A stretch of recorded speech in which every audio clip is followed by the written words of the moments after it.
बच्चों, तिवारी एकेडमी में आपका स्वागत है। आज हम गणित विषय का कक्षा 6 के लिए अध्याय 2 जो कि पूर्ण संख्याएं हैं की प्रश्नावली 2.2 करेंगे। प्रश्न में पूछा गया है, उपयुक्त क्रम में लगाकर योग ज्ञात कीजिए। बच्चों, यहाँ पर भाग ए और भाग बी में 3 और 4 संख्याएं दी गई हैं। तो पहले भाग ए को करते हैं। भाग ए में हमें योग करना है 837, 208 और 363 का। बच्चों, यहाँ पर हम योग की क्रम विनिमेयता गुण का प्रयोग करेंगे। हम जानते हैं कि दो पूर्ण संख्याओं को किसी भी क्रम में जोड़ सकते हैं। जैसे कि हम यहाँ पर उदाहरण ले लेते हैं, 3 में 5 जोड़ें या 5 में 3 जोड़ें, दोनों ही दशाओं में उत्तर समान आता है। इसको हम योग की क्रम विनिमेयता गुण कहते हैं। यहाँ पर हम एक और गुण प्रयोग में लाएंगे, योग की सहचारिता। बच्चों, योग की सहचारिता गुण क्या है? इसके लिए इसको समझने के लिए हम एक उदाहरण ले लेते हैं। 5 धन 7 धन 3, इन तीनों संख्याओं को जोड़ने के लिए हम दो संख्याओं का समूह बना सकते हैं। यहाँ पर हम दो संख्याओं का समूह दो तरीके बना सकते हैं। पहले तो हम 5 और 7 का समूह बना लें। पहले हम 5 और 7 को जोड़ेंगे तो उत्तर 12 आ जाता है, धन 3, और 12 और 3 15 होते हैं। यहाँ पर हम समूह दूसरे तरीके से भी बना सकते हैं। इस उदाहरण के लिए 7 और 3 का समूह बनाया जा सकता है। तो 7 और 3 का समूह बना के 7 और 3 का योग 10 होता है। तो ये 5 धन 10 हो जाता है, और इस तरह से 5 और 10 का योग 15 होता है। तो दोनों ही दशाओं में उत्तर सही आया है और समान आया है। अब यहाँ पर हम देख पा रहे हैं कि अगर 7 और 3 का समूह बनाए, और 7 और 3 का समूह बनाने से 7 धन 3 को हम तुरंत कह सकते हैं कि 10 होता है, और 10 और 5 को जोड़ें तो 15 होता है। हम परिकलन तुरंत कर सकते हैं और ये परिकलन आसान भी होता है। अगर हम दूसरे जो हमने पहले परिकलन किया हुआ है इसकी तुलना करें तो बच्चों, हमने यहाँ पर ये पाया इस उदाहरण से, क्रम विनिमय और साहचर्य गुण के एक साथ प्रयोग करने से परिकलन कुछ हद तक सरल हो जाते हैं। तो प्रश्न 1 का उत्तर देने के लिए हम योग की क्रम विनिमयता और योग की सहचारिता दोनों गुणों का प्रयोग करेंगे। बच्चों, प्रश्न के प्रथम भाग में हमें संख्याएं 837, 208 और 363 दी गई हैं। तो यहाँ पर हम देख पा रहे हैं कि अगर हम 837 और 363 का समूह बना लें, क्योंकि 837 363 जोड़ने में आसान रहेगा, तो हमारी परिकलन आसान हो जाती है। तो 837 धन 208 धन 363 को संख्याओं का क्रम इस तरह से लिखेंगे, 837 धन 363 धन 208। हमने यहाँ पर 837 और 363 दोनों संख्याओं का समूह बना लिया। तो पहले हम 837 और 363 को जोड़ेंगे। 837 और 363 का योग 1200 होता है। हम इसको 1200 प्लस 208 लिखेंगे। 837 और 363 को हम अलग से जोड़ सकते हैं, और ये जोड़ने से 1200 आता है। अब बच्चों, 1200 और 208 इसको हम तुरंत जोड़ सकते हैं, तो ये 1408 हो जाता है। तो यहाँ पर बच्चों हमने देखा कि क्रम बदलने से परिकलन कुछ आसान हो गया। बच्चों, यहाँ पर हमने दो पूर्णांकों की दो गुणों का प्रयोग किया हुआ है। पहला तो योग की क्रम विनिमयता। हमने 208 धन 363 को 363 प्लस 208 लिखा हुआ है। इसमें हमने योग की क्रम विनिमयता गुण का प्रयोग किया हुआ है। इसके बाद हमने योग की सहचारिता गुण का प्रयोग किया हुआ है। 837 और 363 को हमने पहले जोड़ किया हुआ है। 837 धन 363 1200 होता है, और फिर हमने 1200 और 208 को जोड़ा हुआ है। तो इस तरह से उत्तर सही मान 1408 आ जाता है। अब हम प्रश्न के अगले भाग को करेंगे। इसमें 4 संख्याएं का योग दिया हुआ है। पहली संख्या 1962, दूसरी 453, तीसरी 1538 और चौथी 647 है। तो यहाँ पर हम उपयुक्त क्रम में इसको लगा सकते हैं, इन चारों संख्याओं को। तो यहाँ पर हम 1962 का समूह 1538 के साथ बना सकते हैं और 453 का समूह 647 के साथ बना सकते हैं। तो 1962 धन 453 धन 1538 धन 647, इनका उपयुक्त क्रम इस तरह से होगा। 1962 धन 1538, इन दोनों संख्याओं का समूह बनाएंगे। धन 453 धन 647, इन दोनों संख्याओं का हम समूह बनाएंगे। तो यहाँ पर हमने 2 समूह बनाए हुए हैं। पहला 1962 का 1538 के साथ, 453 का 647 के साथ। अब 1962 को 1538 के साथ जोड़ने से इसको हम आसानी से जोड़ सकते हैं। ये 3500 आ जाता है। धन 453 और 647, इसको हम तुरंत जोड़ सकते हैं और ये जोड़ने से 1100 आ जाता है। और 3500 और 1100, इसका परिकलन हम करेंगे तो ये 4600 आ जाता है। तो इस तरह से उपयुक्त क्रम में लगाने से परिकलन आसान हो जाता है। बच्चों यहाँ पर 1962 और 1538 को आप अलग से जोड़ सकते हैं। उपयुक्त क्रम में लगाने से हमें ये गणना करनी आसान हो जाती है और गलती करने की संभावना कम रहती है। जैसे 1962 और 1538 को जब आप जोड़ेंगे तो ये 8 और 2 10, 1 6 3 और 1 10, 1 9 5 14 और 1 15, 1 1 1 1 3, तो ये बड़ी आसानी से 3500 आ जाता है। 453 और 647 हम जोड़ेंगे, 7 और 3 10, 1 4 5 1 10, 1 4 6 1 11, तो ये गणना आसान हो जाती है। 453 धन 647 बराबर 1100 और 3500 1100, ये अब तुरंत इसको हम जोड़ सकते हैं। 0 0 0 0 0 0, 5 और 1 6, 3 और 1 4, 4600। तो संख्याओं को उपयुक्त क्रम में लगाकर योग करने से परिकलन आसान हो जाता है और गलती करने की संभावना कम रहती है। प्रश्न 2, उपयुक्त क्रम में लगाकर गुणनफल ज्ञात कीजिए। तो बच्चों यहाँ पर इस प्रश्न के 6 भाग दिए गए हैं। सभी भागों में 3 संख्याओं की गुणा करनी है और हमें संख्याओं को उपयुक्त क्रम में लगाना है। तो बच्चों जैसे हमने प्रश्न 1 में देखा था, हमने संख्याओं का योग किया था और योग करने के लिए संख्याओं को उपयुक्त क्रम में लगाया था। इसी तरह से यहाँ पर हम गुणनफल ज्ञात करेंगे 3 संख्याओं का।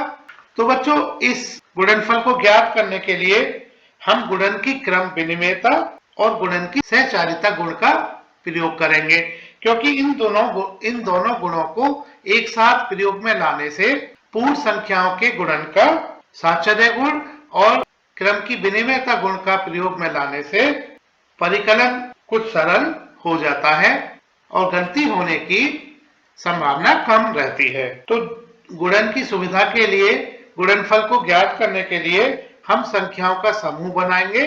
क्रम विनिमय और सहचार्य गुण का एक साथ प्रयोग करने से परिकलन आसान हो जाएगा। अब बच्चों गुणन की क्रम विनिमयता गुण क्या है? 2 पूर्ण अंक है हमारे पास। मान लेते हैं कि a और b का गुणन करना है, तो a गुणा b करें या b गुणा a करें, दोनों ही दशाओं में उत्तर समान आता है। जैसे कि 3 गुणा 5 बराबर 5 गुणा 3, दोनों ही दशाओं में आंसर 15 आता है। और गुणन की सहचारिता गुण को यहाँ पर हम समझेंगे। जैसे कि हम 2 को 5 से गुणा करें पहले और इसके बाद उत्तर को 7 से गुणा करें, या हम पहले 5 और 7 को गुणा करें, इसके बाद 2 से गुणा करें, दोनों ही दशाओं में उत्तर समान आता है। जैसे 2 गुणा 5 10 होता है और इसके बाद 7 से गुणा करेंगे तो ये 70 होता है। दूसरी विधि में 5 गुणा 7 35 होता है और 2 गुणा 35 भी 70 होता है। लेकिन यहाँ पर हम 2 गुणा 5 पहले इसका समूह बनाएंगे, ये उत्तर 10 आता है और 10 को फिर 7 से इसको हम 70 लिख सकते हैं। तो ये क्रम आसान रहेगा, इस क्रम से उत्तर प्राप्त करना आसान रहेगा। इसी तरह से हम प्रश्न 2 को करेंगे।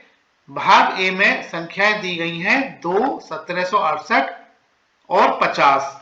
बच्चों यहाँ पर हम 2 का समूह 50 के साथ करेंगे और 2 और 50 को गुणा करने के बाद उसके मान को 1768 से गुणा करेंगे, क्योंकि 2 गुणा 50 हम तुरंत लिख सकते हैं, ये 100 होता है और 100 को 1768 से गुणा करेंगे तो ये उत्तर आ जाता है 1768 0 0। तो 100 गुणा 1768 इसको हम तुरंत लिख सकते हैं 1768 0 0 1,76,800। भाग बी में संख्याएं दी गई हैं 4, 166 और 25।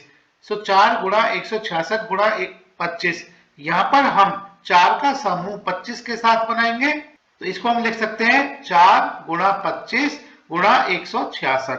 अब क्योंकि हम 4 गुणा 25 को तुरंत 100 लिख सकते हैं और 100 को गुणा करेंगे 166 से और इसकी गुणा हम लिख सकते हैं 166 2 0। तो इस तरह से उत्तर यहाँ पर हमें मिला 16,600। प्रश्न का अगला भाग सी में संख्याएं दी गई हैं 8, 291 और 125। इनका गुणनफल ज्ञात करना है। तो बच्चों 8 का समूह हम बनाएंगे 125 के साथ, तो इसको लिखेंगे 8 गुणा 125 गुणा 291। और बच्चों 8 गुणा 125 इसको हम 1000 लिखेंगे, तो 8 गुणा 125 गुणा 291 को हम 8 गुणा 125 1000 गुणा 291 लिखेंगे। अब 1000 गुणा 291 को हम 291 और 3 शून्य, तो इस तरह से ये उत्तर आ जाता है 2,91,000। भाग डी में संख्याएं दी गई हैं 625, 279 और 16। यहाँ पर बच्चों हम 625 का समूह 16 के साथ बनाएंगे, तो इस तीनों संख्याओं के गुणन को हम लिख सकते हैं 625 गुणा 16 गुणा 279। अब 625 गुणा 16 ये गुणनफल होता है 10,000, तो ये गुणनफल आ जाता है 10,000 गुणा 279। अब 10,000 गुणा 279 इसको हम लिखेंगे 279 और इसके आगे 4 शून्य, तो ये गुणनफल का मान आ जाता है 27,90,000। अब बच्चों प्रश्न का अगला भाग ई को करेंगे। इसमें संख्याएं दी गई हैं 285, 5 और 60। तो यहाँ पर हम समूह बनाएंगे, 5 का समूह 60 के साथ ठीक रहेगा, तो ये गुणनफल को हम लिखेंगे 285 गुणा 5 गुणा 7। 5 और 60 का हमने समूह बनाया हुआ है, तो 5 गुणा 60 होता है 300। अब 285 गुणा 300 करेंगे, तो इसके लिए पहले 2 शून्य लिख लेते हैं और 285 गुणा 3 करेंगे तो ये आ जाता है 855। 855 और 2 शून्य, 285 गुणा 3 को हम इस तरह से अलग से निकाल लेते हैं, तो 3 गुणा 5 15 होता है, 3 गुणा 8 24 और 1 25, 3 गुणा 2 6 और 2 8, तो 285 गुणा 3 855 होता है। और यहाँ पर 855 में 2 शून्य और हम बढ़ाएंगे क्योंकि 300 में 2 शून्य थी, तो इस तरह से हमें उत्तर गुणनफल मिल जाता है 85,500।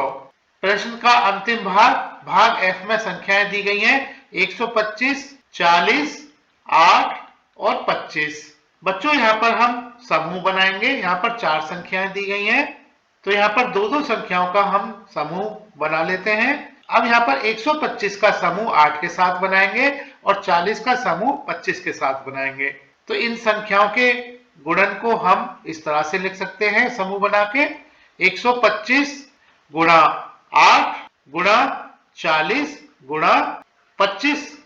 अब 125 गुणा 8 ये 1000 होता है और 40 गुणा 25 भी 1000 होता है। अब 1000 गुणा 1000, तो यहां पर 1000 में 3 शून्य है, तो इसका गुणनफल 1 के आगे हमें 3 धन 3 6 शून्य लिखनी होंगी। तो 1000 गुणा 1000 ये आ जाता है 1 के आगे 6 शून्य। तो इस तरह से ये गुणनफल आया 10 लाख। अब प्रश्न 3 करेंगे। इस प्रश्न में पूछा गया है निम्नलिखित में से प्रत्येक का मान ज्ञात कीजिए। बच्चों, भाग ए में हमें दिया गया है 297 गुणा 17 प्लस 297 गुणा 3। यहाँ पर 297 की पुनरावृत्ति हो रही है। बच्चों, यहाँ पर हम पूर्णांकों के गुण का, जिस गुण का प्रयोग करेंगे वो गुण है योगफल गुणन का वितरण गुण। इसको समझ लेते हैं बच्चों, ये क्या होता है। इसके लिए हम एक उदाहरण ले लेते हैं। मान लेते हैं कि हमें 6 गुणा 8 करना है, इसकी गणना करनी है। तो 6 गुणा 8 को हम इस तरह से लिख सकते हैं 6 गुणा, क्योंकि 8 बराबर होता है 5 धन 3 के, तो हम 8 को यहाँ पर 5 धन 3 लिख सकते हैं। 6 गुणा 8 बराबर 6 गुणा 5 धन 3। अब यहाँ पर योग पर गुणन का वितरण गुण प्रयोग में लाएंगे। इसके अनुसार अगर a, b, c 3 संख्याएं हैं तो हम a गुणा b धन c को हम लिख सकते हैं a गुणा b धन a गुणा c। तो यहाँ पर हम 6 को a मान लेते हैं, 5 को b मान लेते हैं और 3 को c मान लेते हैं। तो 6 गुणा 5 धन 3 ये हो जाता है 6 गुणा 5 धन 6 गुणा 3। 6 गुणा 5 30 होता है, धन 6 गुणा 3 18 होता है। तो ये उत्तर आ जाता है 48। क्योंकि 6 गुणा 8 इसको हम सीधे सीधे करें, ये होता है 48। तो यहाँ पर हम देख रहे हैं कि ये उत्तर सही आया है। तो बच्चों, a गुणा b धन c बराबर a गुणा b धन a गुणा c, इसको योगफल गुणन का वितरण गुण कहते हैं। अब इस गुण का प्रयोग हम प्रश्न 3 को हल करने के लिए करेंगे। तो बच्चों, भाग ए में हमें पूछा गया है 297 गुणा 17 धन 297 गुणा 3। बच्चों, क्योंकि जानते हैं योगफल गुणन का वितरण गुण, इसको हम इस तरह से भी लिख सकते हैं a गुणा b धन a गुणा c बराबर होता है a गुणा b धन c। यहाँ पर हम देख रहे हैं कि a की पुनरावृत्ति हो रही है, तो a गुणा b धन a गुणा c, इसको हम a गुणा b धन c लिखेंगे। तो इस गुण का प्रयोग करते हुए हम 297 गुणा 17 प्लस 297 गुणा 3 को लिखेंगे। 297 की पुनरावृत्ति हो रही है, सो 297 गुणा 17 धन 3। अब बच्चों, इसको हम आगे लिखेंगे 297 गुणा 17 धन 3 होता है 20। अब 297 गुणा 20, इसको हम आसानी से गुणा कर सकते हैं। पहले शून्य और 2 गुणा 7 14, 2 गुणा 9 18 और 1 19, 2 गुणा 2 4 और 1 5। तो ये मान आ जाता है 5940। अब हम प्रश्न का अगला भाग बी करेंगे। इसमें पूछा गया है 54,279 गुणा 92 धन 8 गुणा 54,279।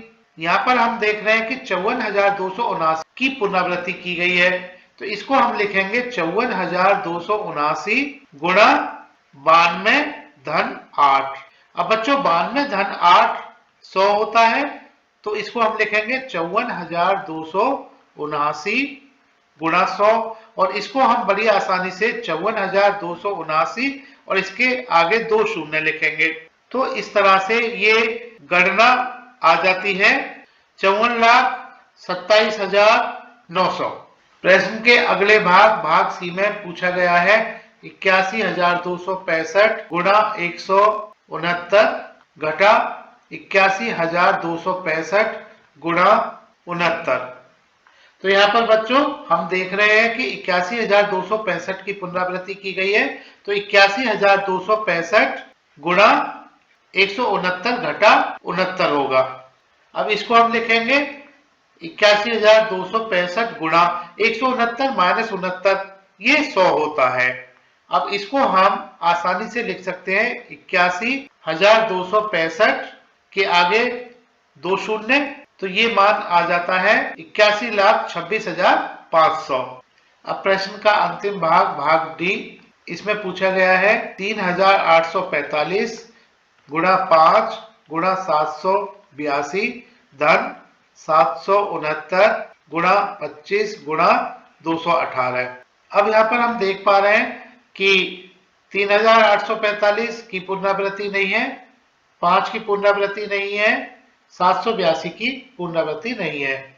अब यहाँ पर हम 25 को विभाजित कर सकते हैं, 25 को हम कह सकते हैं 5 गुणा 5। तो इसको हम आगे लिखेंगे 3,845 गुणा 5 गुणा 782 धन 769 गुणा 5 गुणा 5 गुणा 218। बच्चों अगर हम 769 गुणा 5 करें तो इसका मान 3,845 आता है। तो इसको हम आगे लिखेंगे 3,845 गुणा 5 गुणा 782, 769 गुणा 5 को हम 3,845 लिखेंगे।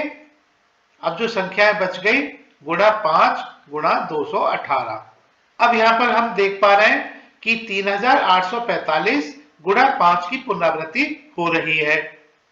तो इसको आगे हम इस तरह से लिखेंगे 3,845 गुणा 5 गुणा 782 धन 218। अब बच्चों 782 धन 218 ये 1,000 होता है। इस गणना को हम आसानी से कर सकते हैं। तो ये आ जाता है 3,845 गुणा 5 गुणा 1,000। तो इस गणना को करने के लिए पहले हम 3 शून्य लिख लेते हैं और 5 को 3,845 से गुणा करेंगे। तो ये आ जाता है 5 गुणा 5 25 होता है, 2 5 गुणा 4 20 होता है, धन 2 22, 5 गुणा 8 40 और 2 42, 4 5 गुणा 3 15 और 4 19। तो अंत में ये उत्तर आ जाता है, ये मान आ जाता है 1,92,25,000।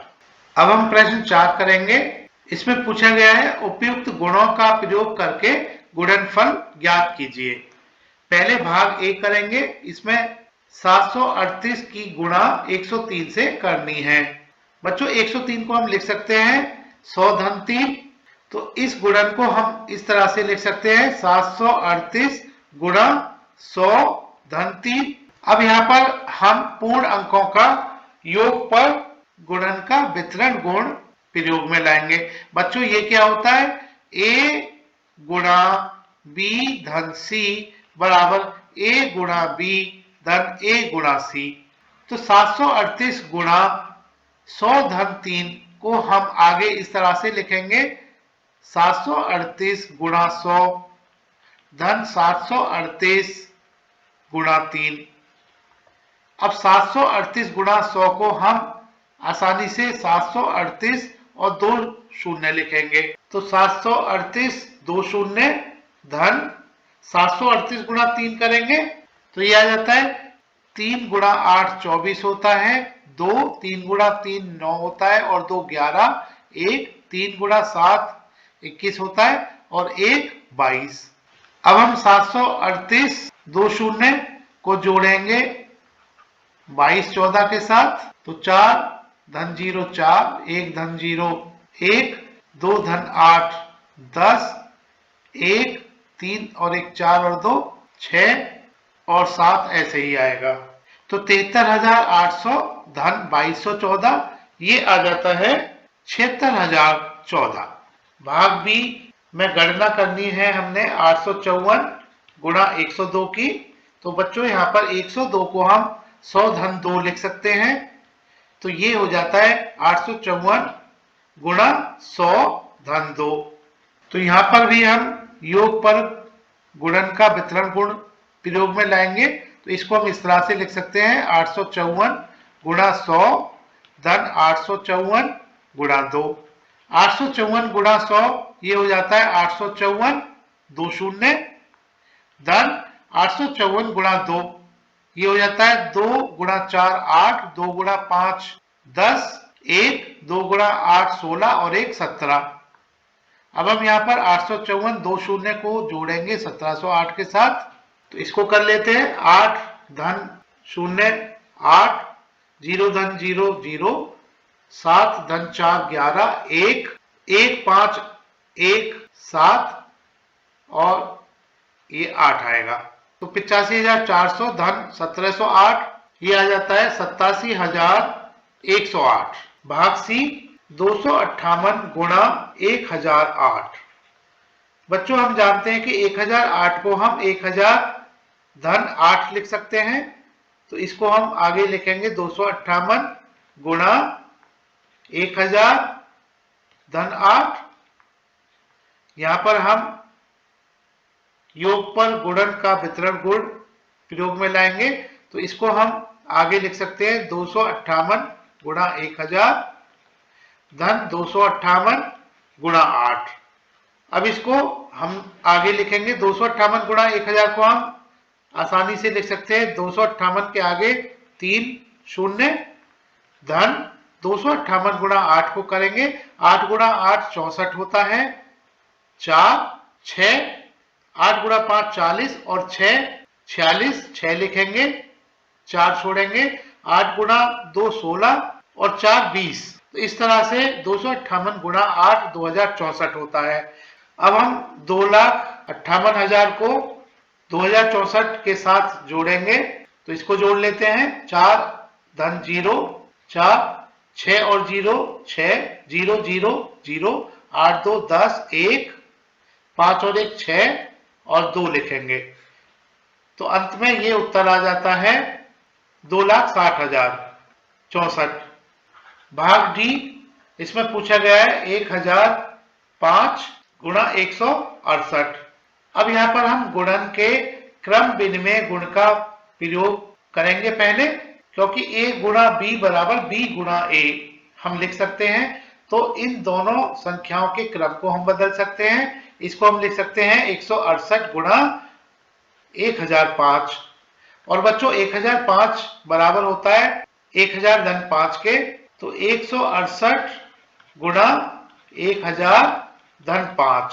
इसको हम आगे लिखेंगे योग पर गुणन का वितरण गुण इस गुण को प्रयोग में लाएंगे तो इसको हम आगे लिख सकते हैं 168 गुणा 1000 धन 168 गुणा 5। अब 168 गुणा 1000 को हम 168 के आगे 3 जीरो लिखेंगे धन 168 गुणा 5 को करेंगे 5 गुणा 8 40 होता है 4 5 गुणा 6 30 होता है और 4 34 3 5 गुणा 1 5 होता है और 3 8 तो 168 गुणा 5 840। अब हम 168 3 शून्य यानी 1,68,000 को 840 से जोड़ेंगे 0 0 0 4 0 0 8 0 8 8 6 1 तो अंत में ये गणना आ जाती है इसका मान आ जाता है 1,68,840। प्रश्न 5 किसी टैक्सी ड्राइवर ने अपनी गाड़ी की पेट्रोल टंकी में सोमवार को 40 लीटर पेट्रोल भरवाया। अगले दिन उसने टंकी में 50 लीटर पेट्रोल भरवाया। यदि पेट्रोल का मूल्य ₹44 प्रति लीटर था तो उसने पेट्रोल पर कुल कितना व्यय किया। अब बच्चों यहाँ पर दिया गया है सोमवार को 40 लीटर पेट्रोल भरवाया गया। अगले दिन यानी मंगलवार को टैक्सी ड्राइवर ने फिर से 50 लीटर पेट्रोल भरवाया और पेट्रोल की कीमत जो दे रखी है 44 रुपए प्रति लीटर दिया हुआ है। यहाँ पर हमने टैक्सी ड्राइवर ने कुल कितना खर्च किया इसकी गणना करनी है। तो बच्चों इस प्रश्न को हम इस तरह से कर सकते हैं। पहले हम ये पता लगा लेते हैं कि कुल कितना पेट्रोल उसने भरवाया। सोमवार को 40 लीटर पेट्रोल भरवाया और मंगलवार को 50 लीटर पेट्रोल भरवाया तो कुल पेट्रोल कितना भरवाया, इसके लिए हमने 40 लीटर को 50 लीटर से जोड़ना पड़ेगा। अब 1 लीटर का मूल्य 44 रुपए प्रति लीटर था, तो कुल पेट्रोल के मान को प्रति लीटर कीमत से अगर हम गुणा करेंगे तो कुल कितना खर्च किया गया टैक्सी ड्राइवर के द्वारा, ये मान हमें मिल जाएगी। तो यहाँ पर हम लिख लेते हैं सोमवार को कितना पेट्रोल भरवाया, तो सोमवार को भरवाया गया पेट्रोल बराबर 44 लीटर। अगले दिन को भरवाया गया पेट्रोल बराबर 50 लीटर।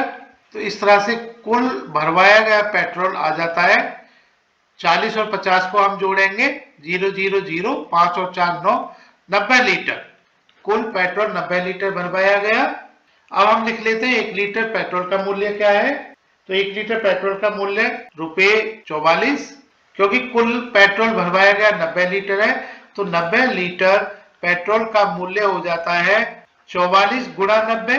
अब 44 गुणा 90, यहाँ पर शून्य लिख लेते हैं पहले, 9 गुणा 4 36 होता है 3, 9 गुणा 4 36 और 3 39, तो ये गणना आ जाती है 3960। तो हम कह सकते हैं कि टैक्सी ड्राइवर ने पेट्रोल पर कुल 3960 रुपए खर्च किए। अब प्रश्न 6 करेंगे। इसमें दिया गया है कोई दूध वाला एक होटल को सुबह 32 लीटर दूध देता है और शाम को 68 लीटर दूध देता है। यदि दूध का मूल्य 15 रुपए प्रति लीटर है तो दूध वाले को प्रतिदिन कितनी धनराशि प्राप्त होगी। अब बच्चों इस क्वेश्चन को पहले समझ लेते हैं। कोई दूध वाला एक होटल में सुबह को देता है 32 लीटर दूध और शाम को देता है 68 लीटर दूध। तो पहले हम 32 और 68 लीटर को जोड़ेंगे, यानी कि हम एक दिन में कितना दूध वाला दूध देता है इसकी हम गणना कर लेंगे। तो 32 और 68 को हम जोड़ लेंगे, क्योंकि दूध का मूल्य प्रति लीटर 15 रुपए है, तो हमें धनराशि कितनी प्राप्त होगी इसकी गणना करने के लिए 1 लीटर दूध को कुल एक दिन में दिए गए दूध जो कि 32 प्लस 68 होगा, इससे गुणा करेंगे। तो बच्चों इसको क्रमानुसार लिख लेते हैं। सुबह को दिया गया दूध 32 लीटर और शाम को दिया गया दूध बराबर 68 लीटर। तो कुल वितरित दूध जो होगा 32 और 68 को हम जोड़ेंगे तो ये आ जाता है 8 और 2 10, 1 1 3 और 6 10। तो कुल दूध 100 लीटर दूध उसने होटल को दिया। अब हम दूध का मूल्य लिखेंगे। तो दूध का मूल्य बराबर 15 प्रति लीटर। दूध वाले को प्रतिदिन कितनी धनराशि प्राप्त होगी, इसके लिए 15 रुपए को हम कुल दूध 100 लीटर से गुणा करेंगे। तो हम कह सकते हैं कि दूध वाले को प्रतिदिन 1500 रुपए की धनराशि प्राप्त होगी। अब हम प्रश्नावली का अंतिम प्रश्न 7 करेंगे।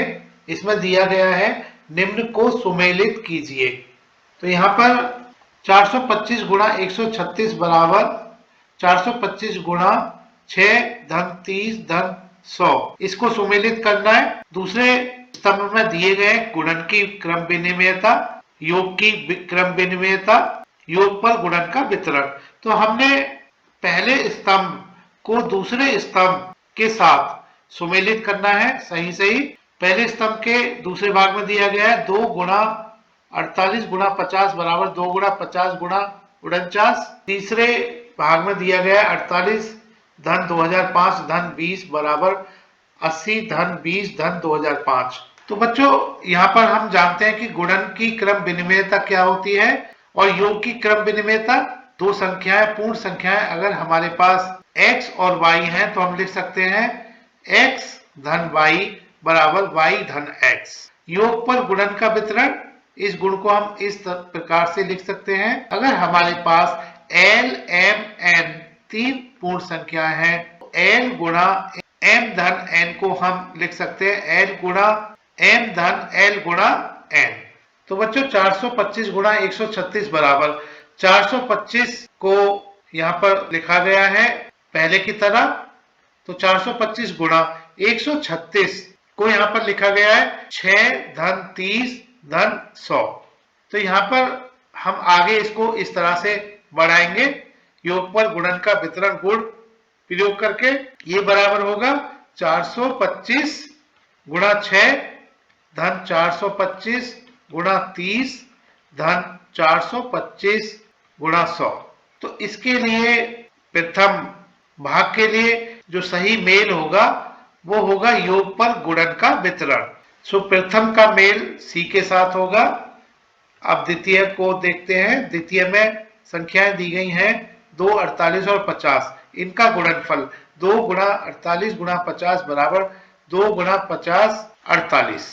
तो यहाँ पर हम देख पा रहे हैं कि क्रम को बदल दिया गया है, क्योंकि यहाँ पर देख रहे हैं 48 गुणा 50 को 50 गुणा 48 लिखा गया है।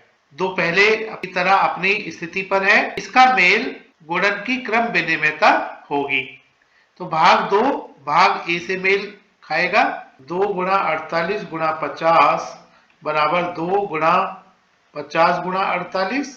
तो इसका मेल ए के साथ यानी गुणन की क्रम विनिमयता। अंतिम भाग 3 80 धन 2005 धन 20 बराबर 80 की स्थिति पहले की तरह है और 2005 धन 20 को 20 धन 2005 लिखा गया है। तो a प्लस बी बराबर b प्लस ए। इसका मतलब योग की क्रम विनिमयता। तो इसका मेल b के साथ योग की क्रम विनिमयता होगा। बच्चों, तिवारी एकेडमी देखने के लिए धन्यवाद।